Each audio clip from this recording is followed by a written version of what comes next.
If you're a runner, there's a good chance your running form is costing you speed and maybe even setting you up for an injury without you realizing it.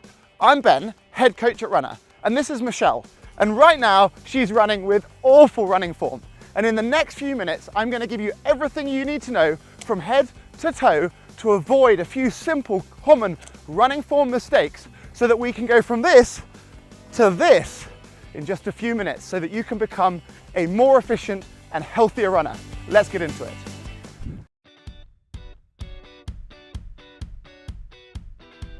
First up, we're going to talk about our body position and our contact with the floor. But starting off with our body position, there's two extremes we can think about.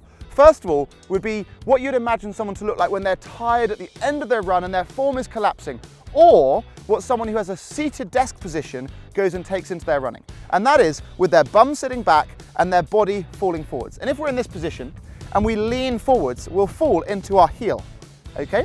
And that's not what we want when it comes to our running. Instead, we want to think about standing up nice and tall, driving the hips forwards, puffing the chest out and looking ahead. And then if we just take one step from here and fall, we'll land onto the front of our shoe. And we want to just simply take our running into a fall that is one step into the next, falling forwards into that front foot.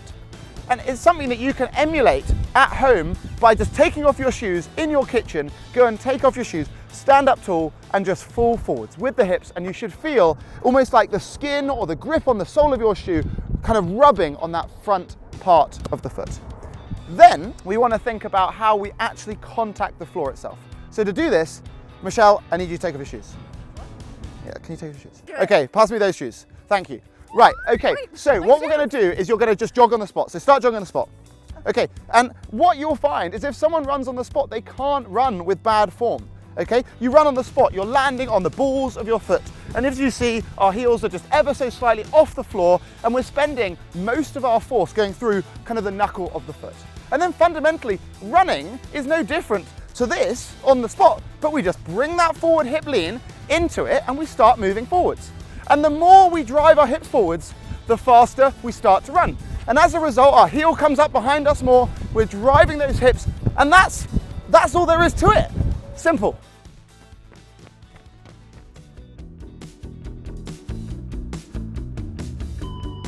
So next, we're going to think about our cadence. So how do we actually improve our cadence? Well, the best thing to do is to use a metronome. So you can go on YouTube and you can go and search for an 180 step per minute cadence, or most smartwatches allow you to set it up to beat on the cadence that you want. But fundamentally, we probably don't want to jump from where you are today, let's say a 165, through to 180. It's going to be a big jump. So instead, maybe go to 170. Get used to running there and keep working towards that golden number over time. And then the final thing to think about is as we fatigue with our running, naturally our form gets weaker over time. You're much more likely to kind of compromise that body position and that cadence as you fatigue later into a run. So my top tip here would be to think about your arms. You can't run with your arms and your legs out of sync. Trust me, it's impossible. So if your legs are slowing down, just drive the arms. Really think about the arms, and your legs, they're not going to get left behind.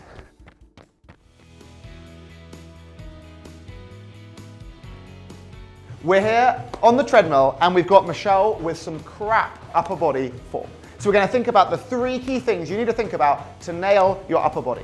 So first up, we want to think about the elbows. Michelle is running with a long arm here. We want to look to get 90-degree bend in the elbows, and then with all the movement coming from the shoulder, not the elbow. We're keeping that nice and fixed, and it's also relaxed. We're not shrugging the shoulders to the ears, shoulders away from the ears, and let that rock come in at the elbow. And we want to think about driving the elbow back to create the power, and then a natural rock swing coming forwards in the way that Michelle's going now. Tip number 2, we want to think about the center line of the body, imagining a zipper of your coat. We don't want the arms to cross that line like they are at the moment, and instead they want to come close, come in towards the middle of the body and never cross that line. All the while thinking about the relaxed shoulders, elbows driving back, 90 degrees at the elbow. And then the final thing is thinking about efficiency and core stability. We want to switch on our stomach muscles, pulling the belly button towards the spine, so we've got some engagement there, but it's not rock solid as if you're trying to tense your six-pack by the pool. Turning it on, and that's going to help Michelle to keep her head still, so it's not swaying from side to side. And we couple all of that together, and we've got pretty perfect upper body position.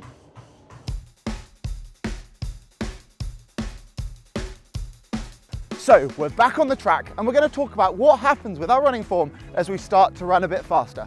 And in practice, not very much. We're going to bring everything that we've already talked about together, our upper body, our contact with the floor, our body position, and our cadence, and ultimately just think about generating a little bit more power. So as we run a bit faster, we're pulling the heels up behind us, working our glutes and our hamstrings a little more, and driving our elbow back to create a little more power from the upper body. And then nothing's changing in our cadence, in our contact, as we keep getting faster and faster and faster until I can't keep up anymore.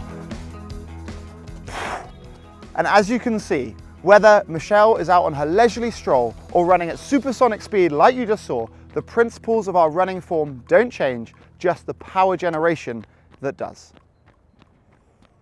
So, hopefully you found all these tips helpful, but the last thing to think about is that if we go and make a change to our running form, it's going to change the way our different muscles, ligaments, tendons, etc. are going to be working.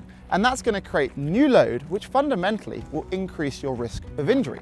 So if you're going to make some changes to your running form, make sure you do so gradually, and also think about the rest of the load across your training. So it'd be a massive mistake to go and watch this video and then go and make these changes in the peak week of your marathon. So maybe the right thing for you to do is to save this video and pick it up in a month or so's time.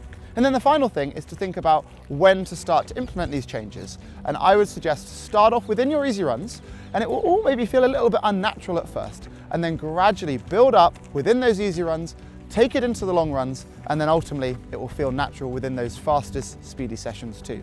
Good luck. It goes without saying that there isn't one singular perfect running form. We're all different shapes and sizes with different amounts of muscle mass, weight, previous sport, strength, and running experience. And everything that we're sharing in this video are general tips and tricks to help you improve your running form. However, it's worth noting at the very highest levels of professional sport, there is a meaningful variety in running form.